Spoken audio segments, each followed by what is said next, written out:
Muy bien. Vamos a empezar con una lectura. Iniciamos entonces con una lectura que nos dice: el hombre en su incesante curiosidad alzó los ojos a los cielos, notando en ellos ciertos fenómenos regulares.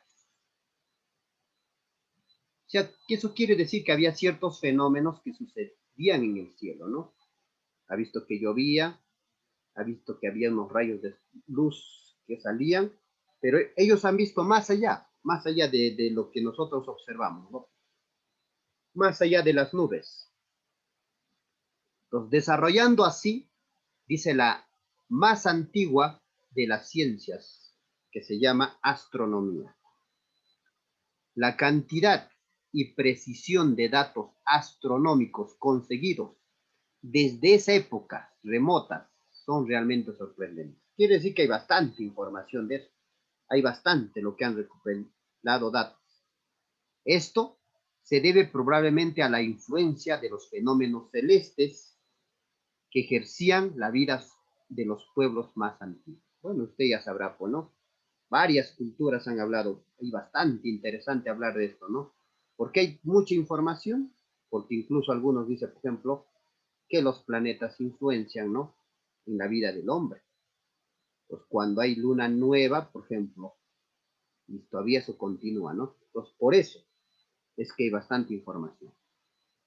Así la necesidad de establecer las épocas de siembra, cosecha, también, ¿ve? Para eso lo utilizaba. Y su relación con las posiciones del Sol, de la Luna, de las estrellas. Llevó a los astrónomos de la antigüedad a recabar gran número de datos relacionados con movimientos de dichos astros. Y muchos de ellos son aceptados incluso hoy en día, ¿no? Ahí tenemos, ¿no?, el universo, tenemos nuestro planeta Tierra y tenemos la Luna, ¿no? Y ahora el sistema solar, nuestro sistema solar y el centro de gravitación universal, que ahora vamos a ver, ¿no? Muy bien, entonces con esa introducción vamos a ingresar a lo que es ley gravitacional universal, ¿no? Ley gravitación universal. ¿Qué nos dice? ¿Qué dice la ley gravitación universal?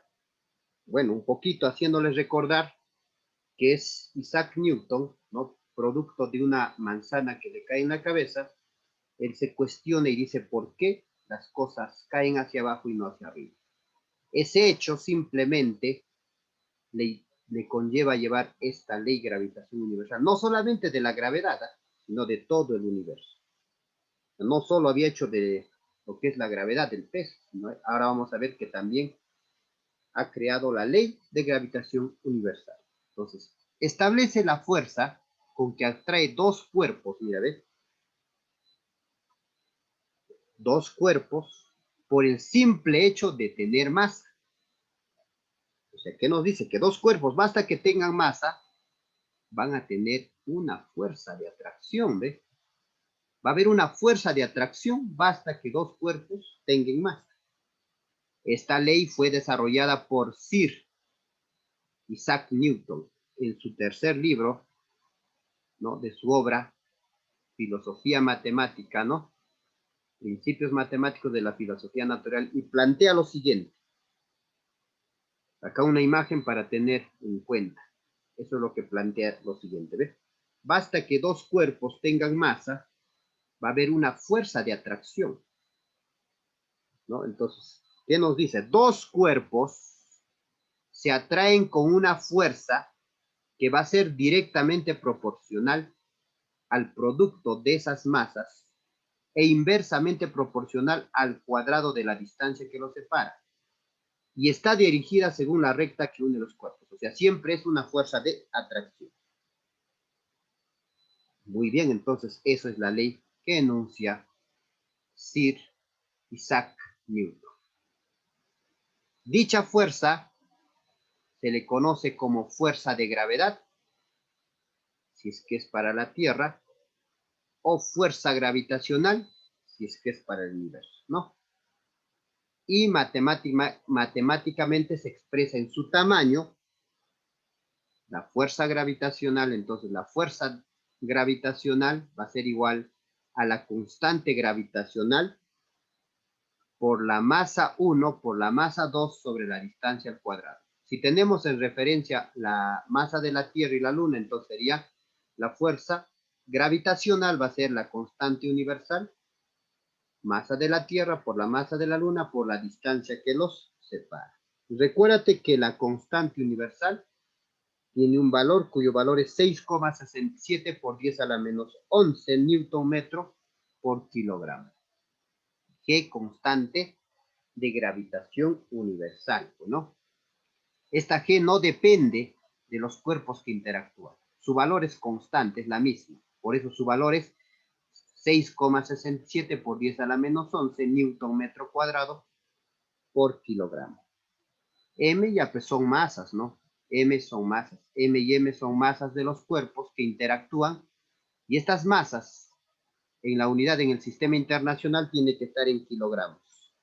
Y D es la distancia que los separa. Bueno, distancia que separa los centros de la masa. Su unidad en el sistema internacional, metros. Bueno, eso sería todo, pues, casi sobre la ley de gravitación universal. Entonces, ¿qué decimos? La expresión anterior de la fuerza gravitatoria no tiene demostración matemática alguna. Eso hay que tener claro, no hay demostración, sino que podemos llegar a ella usando algunos datos experimentales o algo de intuición. Newton llegó a ella basándose en una minuciosa observación de la realidad, ¿no?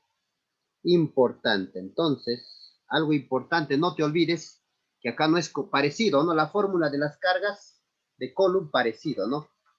Pero aquí no existe fuerza de repulsión, a eso no olvidarte. La fuerza siempre es de atracción. Importante, la fuerza siempre es de atracción. Ahora, principio de superposiciones. O sea, ¿qué quiere decir este principio? Nosotros sabemos por la ley, por el simple hecho de que estos cuerpos tienen masa, entonces, ¿qué van a tener? Una fuerza de gravedad.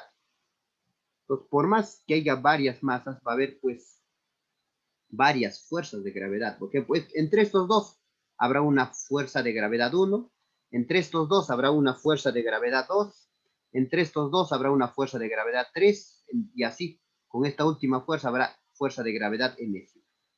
Si nosotros queremos hallar la fuerza de gravedad total para él con varios cuerpos que haya, lo que vas a hacer es hallar la fuerza de gravedad 1, hallar la fuerza de gravedad 2, 3 y así sumarlo vectorialmente. De eso se trata entonces la superposición, principio de la superposición. Bueno, ahora vamos a ver la gravedad, la aceleración de la gravedad. Muy bien, aceleración de la gravedad en cualquier punto, a cierta altura. Entonces, consideremos un cuerpo de masa m y a una altura h, medido desde la Tierra. Pues vamos a ver un gráfico para tener una idea. Ahí está. Tenemos nuestro planeta Tierra. Tenemos un punto cualquiera. ¿Ve? Acá está un cuerpo, una masa, ¿no? Un cuerpo de masa m. Entonces yo quiero hallar la gravedad a una altura h, porque desde el centro hasta la superficie es el radio, ¿no? Radio de la Tierra, puedo decir. Pero yo quiero hallar a cierta altura la gravedad aquí, ¿cuánto es? Y eso se llama gravedad a cierta altura. Entonces, la demostración sería sencillo, fácil, para hacer la demostración. Entonces, como tú acá observas, ¿no? Como tú observas, estos dos cuerpos tienen una fuerza de atracción, ¿sí?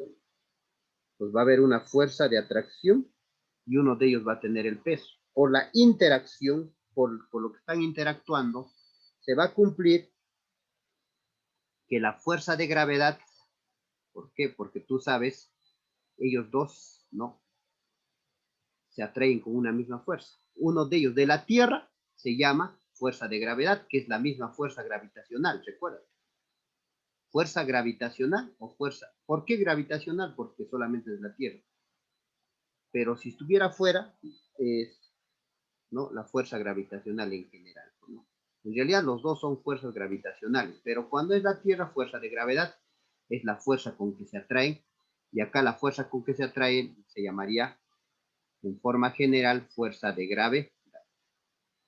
Entonces, ahorita te hemos puesto la fórmula de la fuerza gravitacional, que es la constante gravitacional, por la masa, en este caso de la Tierra lo pongo, por la masa de la Luna, y el radio sería todo esto, sería RT más H, ¿sí o no? O sea, radio de la Tierra más H, pero al cuadrado, reemplazándole a la formulita que te he dado en antes. Pero tú sabes que la fuerza de gravedad es masa por gravedad, pero esta gravedad hay que especificar, es la gravedad, ¿no?, a cierta altura, porque estoy queriendo hallar la gravedad a cierta altura. Muy bien, pero esto es la masa de quién es. Esta masa es la masa de este cuerpo, porque estoy queriendo hallar, ¿no? Entonces, masa de la Luna, que se lo ponemos, ahí está. Entonces, se van masas de la Luna y ahí está la gravedad a cierta altura.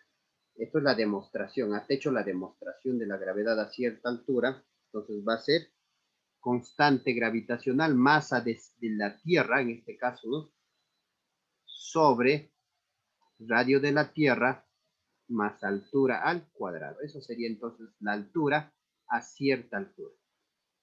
La gravedad a cierta altura. Ahí lo tienes. Entonces ahí está. Ahora, si tú quieres hallar la gravedad en la Tierra, justamente en la superficie, porque eso también pregunta, bueno, si deseas puedes otra vez demostrar, pero es mucho más fácil con esta general.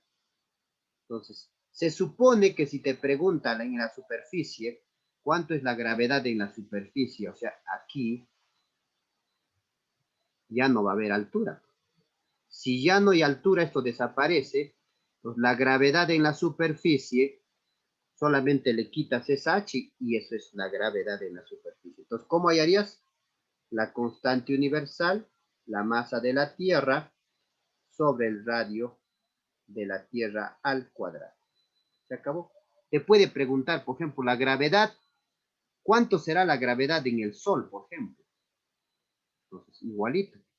La gravedad en el Sol sería la constante universal por la masa del Sol sobre el radio del Sol, ¿no?, al cuadrado. Y ahí nace, pues, ¿no? Ahí ya tienes dos. ¿Para qué hacer otra fórmula más? Entonces, recuérdate, la gravedad en la superficie es cuando no hay altura. Nada más, a esta fórmula le quitas altura y eso es la gravedad en la superficie para cualquier planeta. Así se halla entonces la gravedad de la superficie para cualquier planeta. Entonces, si hacemos un ejemplo para la Tierra, entonces eliminando altura sin altura, ¿ves? Entonces, ¿cómo va a quedar? Va a quedar así. La gravedad entonces en la superficie ahora se va a llamar constante gravitacional, masa de la Tierra sobre radio de la Tierra al cuadrado. Reemplazando los datos, sale 9,8 metros por segundo al cuadrado. Y esa es la que conocemos como gravedad, ¿no? La aceleración de la gravedad. Bueno, a ver, hablemos un poquito de la energía potencial. La energía potencial gravitatoria, como dice ahí, es aquella forma de energía que se asocia al sistema de cuerpos en virtud, o sea, en relación a lo que están en contacto, de la interacción gravitatoria que existe entre ellos. Entonces, si tú quieres hallar la energía potencial para dos cuerpos, ahí estaría, sería menos la constante de gravitación universal por la masa 1 por la masa 2 sobre distancia. Fíjate, parecido a la fórmula general, pero sin d al cuadrado, pero con menos. Así se halla la energía potencial gravitatoria. Entonces, si tú quieres hallar para más cuerpos, entonces lo que vas a hacer es relacionar. Entre ellos existe energía potencial. Entre M1 y M2 existe. Entre un M1 y M3 existe. Entre M1 y M4 existe. Entre M2 y M3 existe. M2, M4. De cada uno hayas y se suma. Eso sería la energía potencial gravitatoria para varios cuerpos. ¿Ves? Primero hay la energía potencial entre 1 y 2.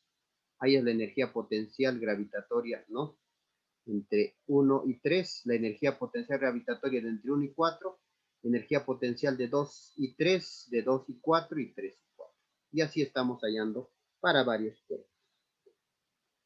Importante tener en cuenta que la fuerza gravitatoria es una fuerza conservativa.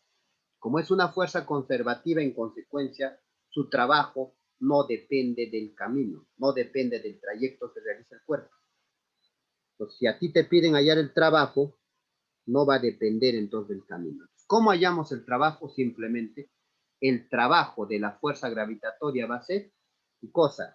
Ahorita hemos visto, la energía potencial gravitatoria de A menos la energía potencial gravitatoria en B. A ver, profesor, no entiendo. A ver, un gráfico, ahí está. Entonces, si yo quiero hallar, por ejemplo, qué trabajo realiza desde A hasta cuando se va, no me interesa cómo se mueve, cuando va de A hasta B. Para hallar la energía o el trabajo de A hasta B, lo que vas a hacer es hallar la energía potencial gravitatoria de A y luego vas a hallar la energía potencial gravitatoria de B y resta. Así se halla el trabajo. Una observación.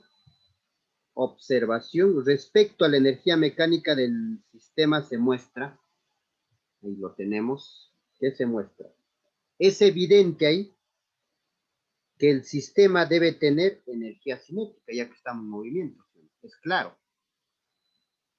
Entonces, respecto a la energía, analizamos las tres energías que existen. A ver, está claro que debe tener energía cinética porque eso es cuando hay movimiento.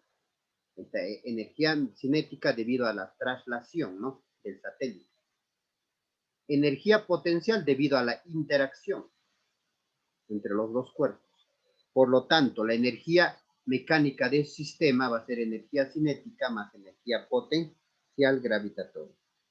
Recuérdate que la energía cinética era un medio masa por velocidad al cuadrado y la energía potencial gravitatoria, ahorita hemos hecho, era menos que masa 1 por masa 2 sobre distancia. Muy bien. Si estos dos los sumas, lo operas, va a resultar la energía mecánica. Tú quieres ya directo hallar cómo sería la energía mecánica de un sistema, es menos un medio, la constante gravitacional, masa 1 por masa 2 entre distancia.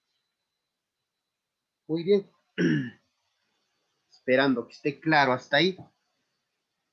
Lo importante ahorita es para ustedes recordarse la fuerza gravitacional, cómo se halla. Segundo lugar, la gravedad. Y a esto algunos complementos para algunos ejercicios bastante complejos. Vamos ahora con lo que es movimiento de los satélites artificiales. Dice nosotros, al lanzar un proyectil en forma horizontal desde una cierta altura, ¿no? ¿Esto cómo se lee, profesor? Esto significa que esa altura es bastante, demasiado pequeño con respecto a la Tierra. Bastante pequeño. Casi insignificante en relación de él. Cuando yo comparo así, por ejemplo, alguien está comparando 1 con 1.000.000. En comparación es demasiado insignificante, pues.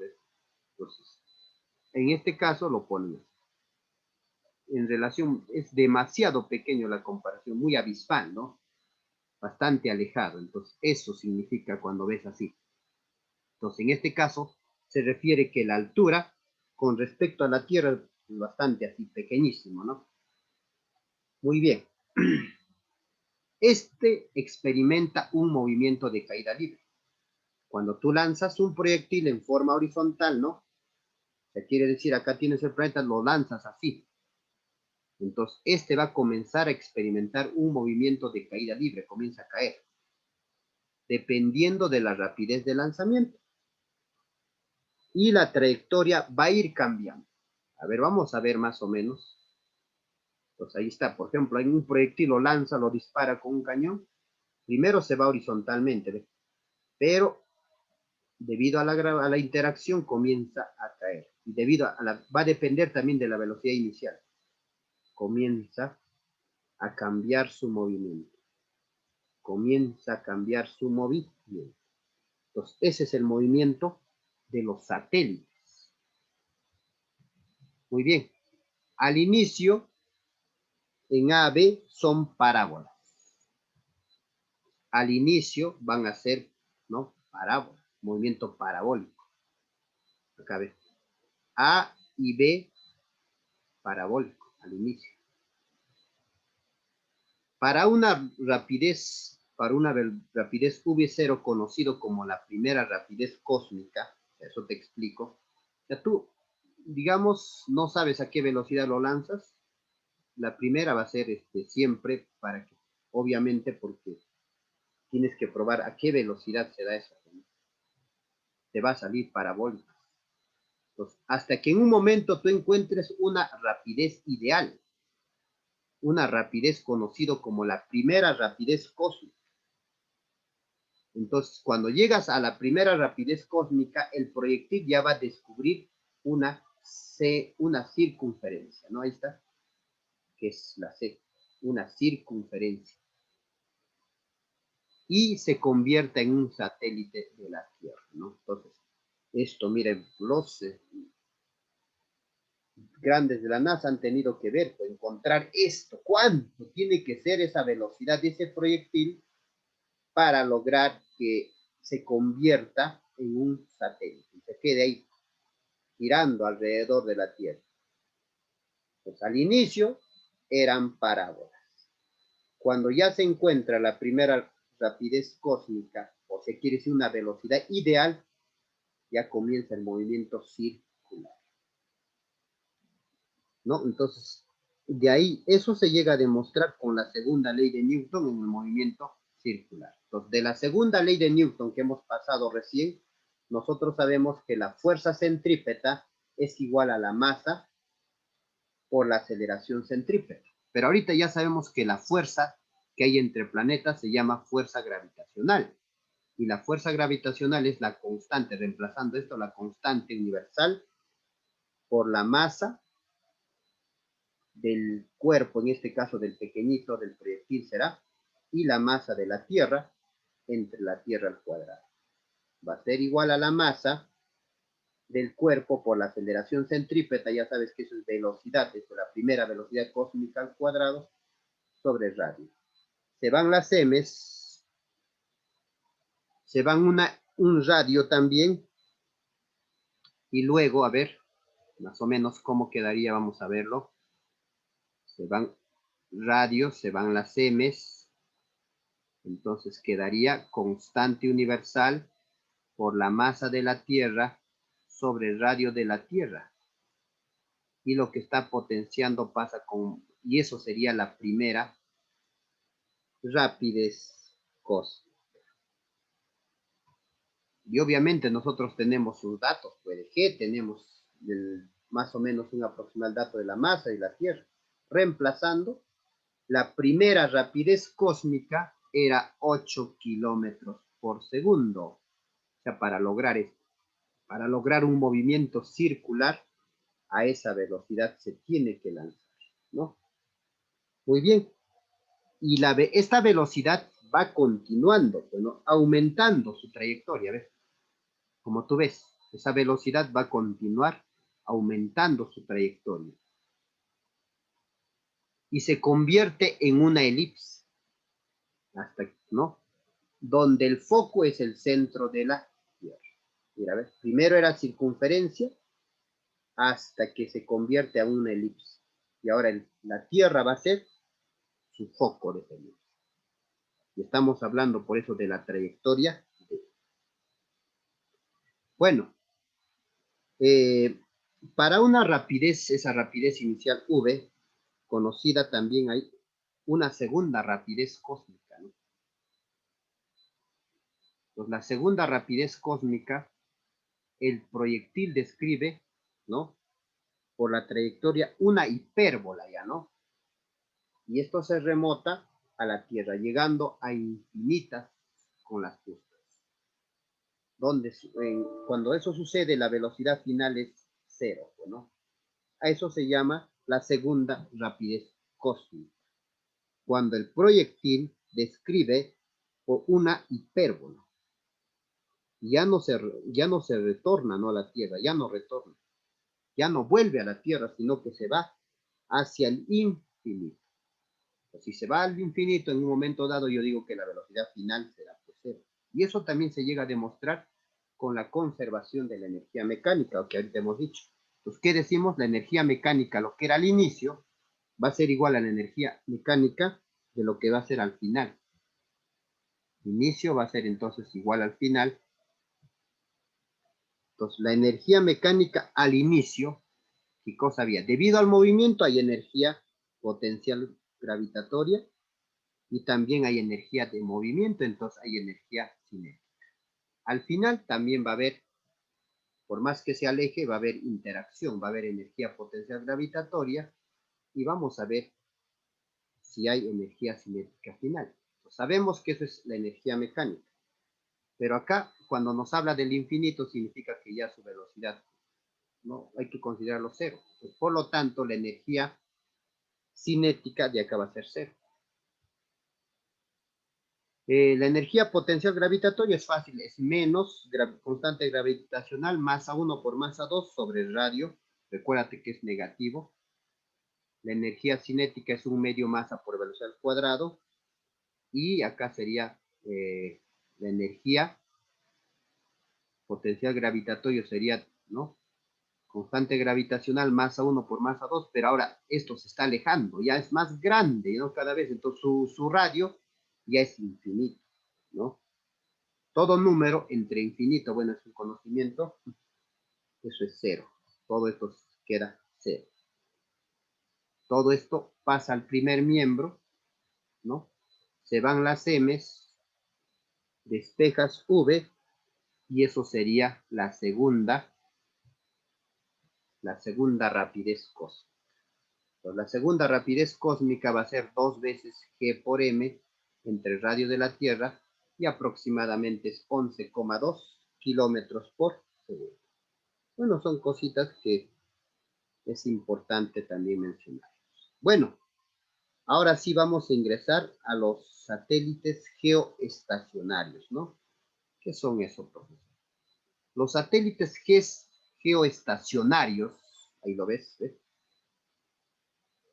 están ubicados aproximadamente a 36 kilómetros de la superficie. Esto está ubicado a 36 kilómetros de la superficie terrestre, ¿no? Ahí lo tienes. Su periodo orbital es de 24 horas, o sea, también igualito que la Tierra, como se demora a dar ¿no?, en su propio eje, que se llama movimiento de rotación. Esto también, el satélite, su periodo es 24 horas, igual a la rotación de la Tierra sobre su eje, ¿ves? Estos satélites se encuentran ubicados en el plano ecuatorial, en la línea ecuatorial, ¿no? ¿Y para qué son? Para observar, ¿no? Para un observador en la superficie terrestre le parecería que está inmóvil.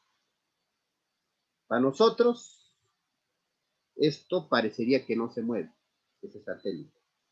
Pero sin embargo, lo que se ha logrado es que los dos se estén moviendo casi igual, ¿no? Por esa razón. Bueno, los más antiguos y conocidos son los llamados Intelsat, ¿no?, usados en las telecomunicaciones y los geolocalización. Entonces, te ponían 3 satélites y con eso podías saber todo lo que pasa en el mundo, ¿no? Pues con estos 3 satélites se podía observar una parte aquí y hay casi todo el mundo. Este grabado muestra que 13 satélites estacionarios del Timo Stal 4, situados en las posiciones, te permitirían las radiocomunicaciones entre 2 puntos cualquiera. Bueno, así, cuando presenciamos un programa en vivo vía satélite, por ejemplo, decimos, la señal de la televisión se enviará, ¿no?, antes de llegar al receptor, hasta el satélite, a casi, ¿cuánto? Esta, ¿no?, 36,000 kilómetros de altura. y luego regresa a la Tierra, ¿no? Esta señal es captada por las estaciones espaciales de recepción y luego van a difundir a diferentes regiones del país. O sea, primero, la imagen se observa con el satélite. Esta imagen viaja a los 36.000 kilómetros y llega aquí. Pues alguien que está en la Tierra lo recepciona en su computador y entonces ellos destinan a quienes lo van a mandar esas imágenes. Bueno, así funciona básicamente. Muy bien. Bueno, eso es un poquito. Ahora vamos a ver un poquito de historia ya para ingresar a las leyes de Kepler, ¿no? Ya para ingresar a las leyes de Kepler. Movimiento planetario y leyes de Kepler. Entonces, para esto, no sé si esa imagen les hace recordar algo, obviamente. Acá tiene que ver la época del oscurantismo, ¿no? La Edad Media me hace recordar eso, ¿no? Donde el gran Aristóteles apoyaba esta teoría, ¿no? Donde decía que la Tierra era el centro del universo, ya que Dios tiene que estar en la Tierra, no puede estar fuera, ¿no? Esa teoría se llama teoría geocéntrica, ¿no? Donde la Tierra era el centro del universo. No fue ni la primera hipótesis relacionada con el movimiento planetario en la antigüedad, pero fue una de las más destacadas por Ptolomeo, quien la sustentó y consistía básicamente en suponer que los planetas describían circunferencias concéntricas, ¿está? Teniendo a la Tierra como su centro. Sin embargo, no se explicaba el movimiento de los cuerpos respecto a la Tierra y la geometría del movimiento planetario que hizo era demasiado complejo, Ptolomeo, ¿no? Bien difícil. Buenamente, a eso, usted sabe ya por historia, grandes científicos han tratado de ver que no era así, pues, ¿no? Que no era así. Y muchos han tenido que aportar para llegar a esta teoría llamada la teoría heliocéntrica, ¿no? Pues helio, donde es el, ¿no? El Sol es el centro del universo. Entonces, si bien estas ideas habían sido establecidas por el gran Aristarco de Samos, no fue desarrollado sino por Copérnico. Bueno, Aristarco, nosotros sabemos de Samos, son esas ideas que ha dado, ¿no?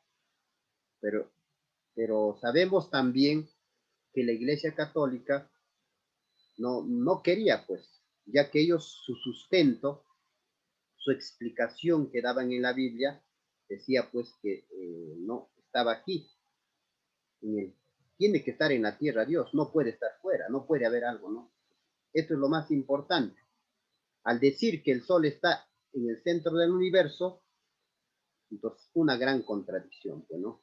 Entonces, por eso, todos aquellos que afirmaban de esa forma a veces eran quemados vivos, ¿no? De distintas formas, le sacaban las cabezas, etc. Entonces tiene su historia, ¿no? Copérnico, en este caso, pese a ser sacerdote, entonces intenta escribir en su obra. Bueno, la obra se llama Revoluciones, y ahí explica cómo disculpándose más o menos explica. Yo creo, acá dice Copérnico, yo creo que el Sol es el centro del universo, disculpándome los casos y así todavía escribe, pero peso ellos lo condenan, ¿no?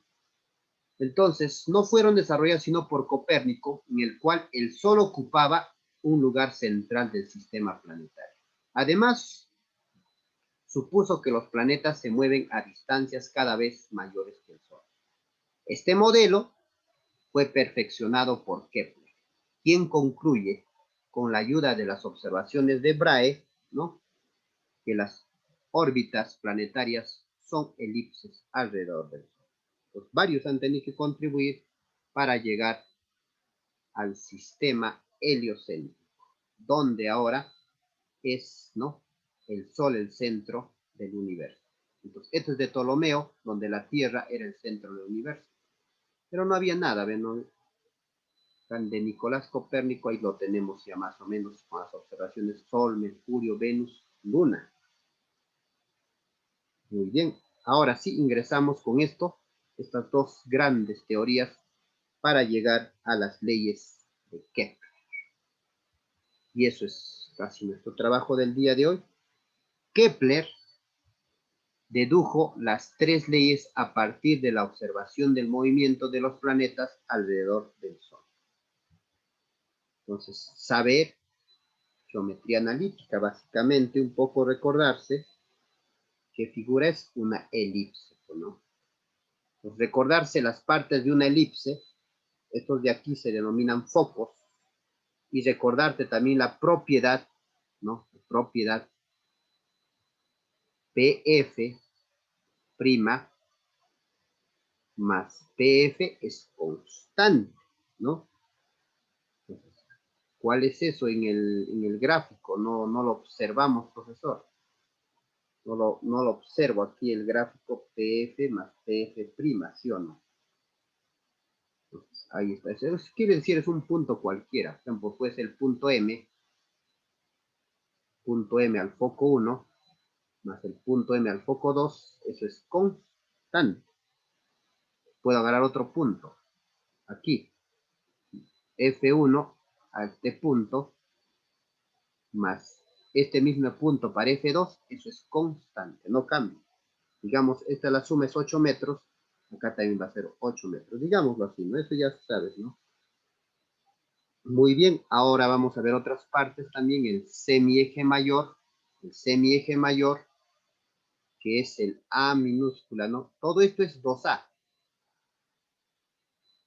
El semieje mayor, entonces va a ser A nada más. ¿Cómo se obtiene? Toda esta longitud que es 2A entre 2, o sea, A. El semieje menor es de acá. Ya, de ahí viene el semieje menor. Bueno, hasta